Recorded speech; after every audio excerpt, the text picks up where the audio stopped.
opioid painkillers. After the birth of my second daughter in 2009, I started to have some issues with pain, back pain, went to all different doctors. Nobody knew exactly what the cause was, but they just kept writing me pain medication. After about 4 years, I was probably up to the highest amount of pain medication that they could give you. I was taking maybe 120, roxicodone 30s within a couple of days, and still didn't realize that I was addicted. I didn't understand. I just thought my pain got worse, and they would give me something stronger because that's what the doctors did for years. Nobody ever explained to me about becoming addicted to this medication. I had no idea how dangerous it was. I personally didn't know anybody that struggled with addiction or that was on the same medications that I was. So then the day came when some of the doctors started to crack down a little bit, when it was becoming more open that the doctors were writing the medications this way. And then I just got cut off from my medication. And the same doctors that were writing me these medications told me that they could not write me prescriptions for the medications to help me get off after all the years that I was taking these. So, of course, I was scared, I was sick, I was miserable, I had no idea what to do with myself. And someone who went through the same situation as I did came to me with a little packet of something they told me was just like what I was taking all these years and would make me feel better. I had no idea at that point what heroin was. This was only about 3 years ago. I really didn't know about it. I hadn't used any other drugs besides these painkillers, so I wasn't familiar with anything else. And I just took it, it was a friend, I trusted them, okay, if they're doing it and it helps, it's gonna help me. Took it, felt great, and that's where it started for me. And of course, it progresses and it gets 100 times worse, and then I found out everybody was doing it. It started to become more open. Friends, family, people that I had no idea were addicts or were using also. And my life just went totally out of control after that.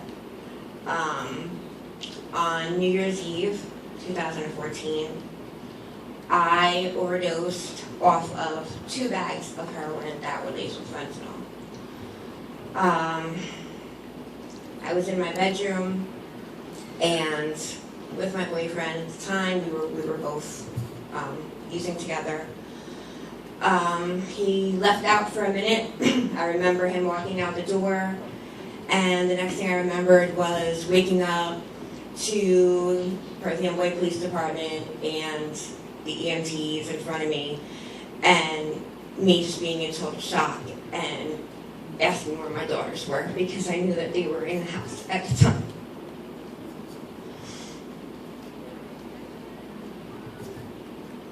I was taken to the hospital and I was watched for a few hours, and then I was released to go back home. Nobody spoke to me about getting help, what I could do. I still felt totally lost, but all I knew was that I was alive because of the Narcan. If I wasn't given the Narcan, I would not be here to choose recovery, to raise my daughters, to share my story. But thankfully, it did save my life. And I did go out looking for that help. It was hard. It is sad how hard it is to get help. I went everywhere. I went to everybody until I literally broke down at the last place I was at. And I have Medicaid. Nobody wanted to take me in. And I'm talking to this gentleman who's another one that's telling me, well, there's a year waiting list if you have Medicaid. And I broke down. I'm in here telling you I need help. My daughters are with me, you know, they're only 6 and 8, and I'm on my own, and I'm telling you, if I walk out this door, I might overdose again, because I don't know what to do. I can't stop. I don't know where to go for help. And he directed me to a program, the SAIF program at Social Services, and they got me into treatment at Turning Point within a couple days. And after that, I was able to come home. Thank God I had my parents, who I went to and had to admit that I had an addiction and what was going on, and they were able to care for my daughters while I went to Turning Point.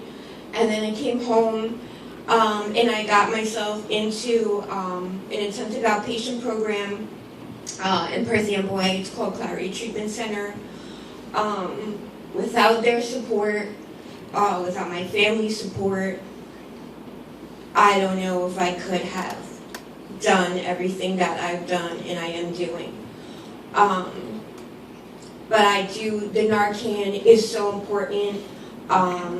I really, really do hope that it becomes more available and more people are trained to use it, because all I know is that it saved my life, and thank God. And they made that very clear.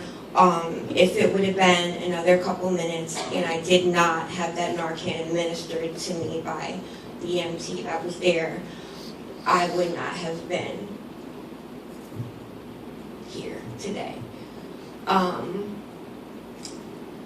That's my story, and thank you so much for letting me share, and thank you everybody for sharing your story.